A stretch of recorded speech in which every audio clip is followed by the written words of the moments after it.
السلام علیکم. غالب ہمیں نہ چھیڑ کے پھر جوش عشق سے بیٹھے ہیں ہم تہیہ طوفاں کیے ہوئے. بات یہ ہے کہ بہت ساری بڑی غضب کی باتیں ہوئی. My point is simple. جو کیپیسٹی اور کیپیبلٹی ہے وہ پوری پاکستانی قوم کے اندر انفارچونیٹلی لیکنگ ہے. کیا ہم یہ سمجھتے ہیں کہ پچھلے 75 سال سے جو ہماری اسٹیبلشمنٹ یا آرمی کی لیڈرشپ جو کہ باقی مین سٹریم لیڈرشپ کے مقابلے میں بھی شاید بہت زیادہ کیپیسٹی اور کیپیبلٹی لیک کرتی ہے، کیا ان کو کوئی are they cognizant of the fact کہ the time has changed, the entire political landscape has changed. یہاں پہ 3-4 لوگوں نے بات کی اینٹی اسٹیبلشمنٹ ووٹ کے بارے میں، آرمی سے نفرت کے بارے میں، مختلف چیزوں کے بارے میں. Are they cognizant of that؟ اور کیا اس کے اوپر بیس کرتے ہوئے do you think that in the near future, one, the role of the army will be redefined, there will be reforms? Two, will there be a proper political change that will change the governance of this country, and the rule of law will be established? Thank you very much.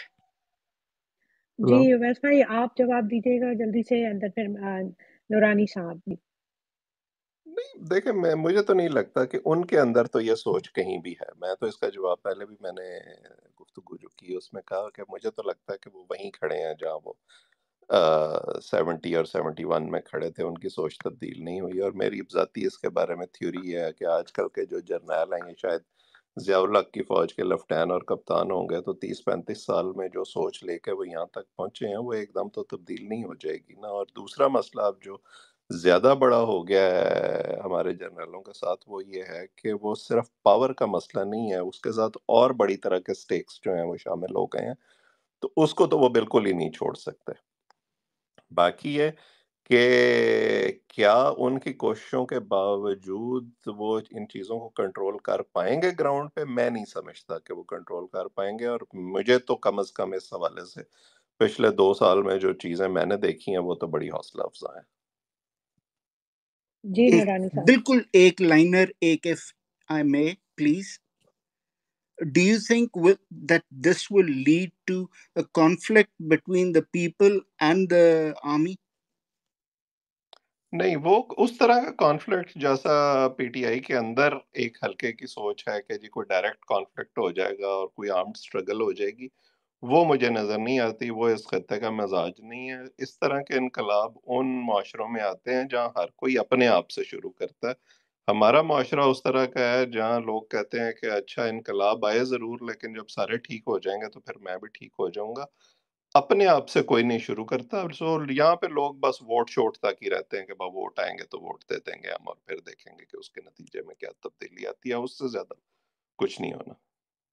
جی نورانی صاحب آپ جلدی سے کچھ add کرنا چاہیں گے؟ جی میں نے تو پہلے ہی کہہ دیا کہ میں اس چیز پہ یقین رکھتے ہوئے کہ ایک گریجول چینج کا پروسیس ہوتا ہے، میں نہیں سمجھتا کہ اگلے کچھ عرصے میں، اگلے چند سالوں میں فوج کی طاقت میں اور ان کی جو غیر قانونی حکمرانی ہے یا ان کی سوچ میں کہ ہم نے اس ملک کے اوپر اپنا قبضہ برقرار رکھنا ہے اور لوٹ مار کا سلسلہ جاری رکھنا ہے، اس میں کس طرح کی تبدیلی آئے گی، نمبر 1.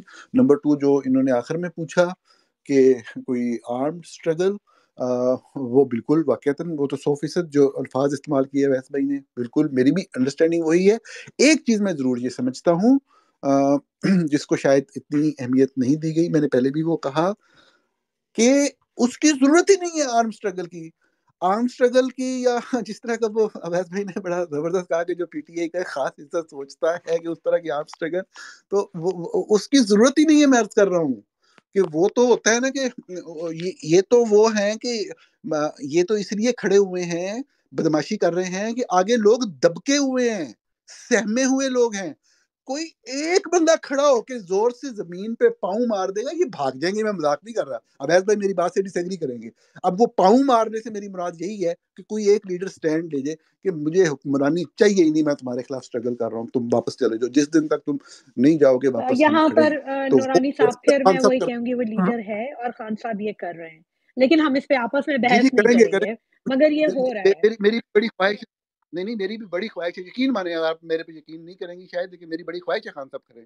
ٹھیک ہے چلے. نورانی صاحب ان لوگوں میں شامل ہیں جن کے دل سے یہ دعا نکلتی ہے کہ آپ کی یہ جو امیدیں ہیں یہ درست نکلیں انشاءاللہ. انشاءاللہ آمین. چلیے جی محسن. السلام علیکم جی. بڑی اچھی گفتگو ہو رہی ہے. میرے 3 پوائنٹس ہیں، اس کے بعد میرا آخر میں چھوٹا سوال ہے. پہلی بات تو یہ ہے کہ یہ جو کرپشن اور پالیٹکس میں یہ جو بدماشی شروع ہوئی ہے، یہ تو ہوئی ہے 70 اور ضیاء کے بعد، اور اس میں جب پیسے کی جو انوالومنٹ ہوئی ہے وہ ہوئی ہے میاں صاحب کے 85 کے الیکشن میں غیر جماعتی. تو اس کے آپ، اور اس سے پہلے اگر آپ سیاست میں یا مذہبی جماعتوں کی جو وہ تھی اپنا تیزی ایسے نہیں تھی، بڑی مائلڈ قسم کی پارٹیاں تھیں اسلام کے معاملے میں. یہ ہمارے افغان جہاد کا صلہ ہے. خیر یہ تو ایک چیز ہوگی. دوسری بات آپ جو کر رہے ہیں کہ عمران خان جو ہے وہ ڈیل کر لے گا. میں نے کئی جگہ پہ یہ گفتگو سنی ہے. بھئی بات سنیں، یا تو آپ فیصلہ کریں کہ آپ نے اس کانسٹیٹیوشن کا، تو میرا یہی تھا کہنا کہ آپ کے پاس 2 ہی چوائسز ہیں. یا تو آپ اس طریقے سے جیسے نورانی صاحب نے پہلے بولا ہے کہ جی وہ اقتدار نہیں لیں جب تک کہ ان کی ٹرمز پہ. خیر ایسا میں ممکن نہیں دیکھتا ایک دم آرمی کو کرتے ہوئے. لیکن ایک چیز ہے، اگر آپ ایک نیا سوشل کانٹریکٹ کی طرف جائیں، and I think Imran Khan کے پاس اور کوئی چوائس نہیں ہے، کیونکہ جتنا مینڈیٹ اور جو لوگوں نے ٹرسٹ کیا ہے، تو وہ تو اس کے اور بات تو آپ کو کرنی پڑے گی ان کے ساتھ. یہ کیسی خوشی ہے نا کہ آپ یہ کیسے کہتے ہیں کہ جی ان سے بات نہیں کرنی. بھئی بات تو کرنی ہے. They are part of the Pakistan establishment اور پاکستان اسٹیٹ کا حصہ ہے. لیکن اس کا جواب یہ مہمان نہیں دے سکتے، اس کا جواب خان صاحب کے نہیں پاس ہے. نورانی انہوں نے صاحب اپنی دے رائے رہے دے دی ہے. بہت سارے لوگ انہوں نے یہی کہتے ہیں کہ جی یہ ڈیل کر لے گا. او بھائی deal you are with in the constitution, you are doing all that stuff, you have to do it. There is no other choice. کیا آپ نے جنگ کرنی ہے؟ جنگ تو نہیں کرنی نا آپ نے. اور جی تیسری ٹھیک ہے. آخری بات یہ بتائیں، یہ جتنا کچھ ہو رہا ہے، یہ جو پاکستان کی فوج پنجاب پولیس بنی ہے، یہ ہسٹری میں کبھی ایسے نہیں ہوا. نورانی صاحب یہ انٹرنیشنل اسٹیبلشمنٹ کی طرف سے نہیں کیا جا رہا، یہ دباؤ اوپر سے ہے. کوئی اسرائیل اور انڈیا کے ساتھ تعلق اور بلا بلا بلا. You know and I know. Okay let's talk about this. That's the real pressure this army is having today. دیکھیں ان کی رائے ہے، اب اس رائے پہ کیا جواب دیا جائے. ان کا خیال ہے کہ بات کرنی چاہیے، تو ہماری معلومات تو یہی ہے کہ بات کرنے کی کوشش آپ کی پارٹی کر رہی ہے، دوسری سائڈ جو ہے وہ ابھی اس پہ مانی نہیں ہے.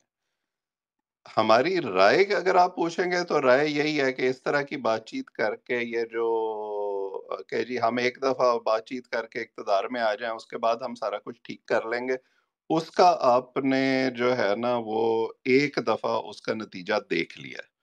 اگر آپ دوبارہ وہی کوشش کرنا چاہتے ہیں، وہ انگریزی کا ایک محاورہ ہے کہ آپ ایک ہی کام جو ہے بار بار کرتے جائیں یہ سوچ کے کہ اگلی دفعہ اس کا نتیجہ مختلف نکلے گا، تو آپ صرف اپنے آپ کو بیوقوف بنا رہے ہیں، نتیجہ مختلف نہیں نکل سکتا اس کا.